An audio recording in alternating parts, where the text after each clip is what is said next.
Okay, number 19. The sales commission earned by a saleswoman varies directly with their gross sales. So they're saying that it varies directly. All right, so let's say commission varies directly as gross sales. So you see, just from this sentence, I'm able to get this initial equation of variation.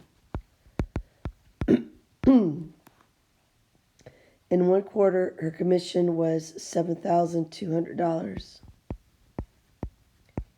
on $180,000, so that was her sales. And then it says, what was her sales commission rate? Now, in this case, that is going to be our constant variation, okay? Because that will be, that your commission rate is going to be a constant. So let's go ahead and solve this by dividing by 180,000, both sides by 180,000.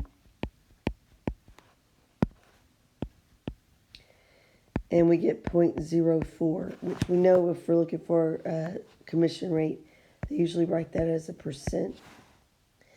All right, 20 says use the sales commission rate to write an equation relating the commission earned to the amount of gross sales for the quarter. Okay, we've already done that. We started it, but now we've got our 4%, our 400s there. Okay, and then it says use your equation to complete the table of values. So I'll go ahead and pause. You pause and go ahead and fill that out. Let's see if we have the same thing. Okay, so let's inspect this and make sure you have the same thing.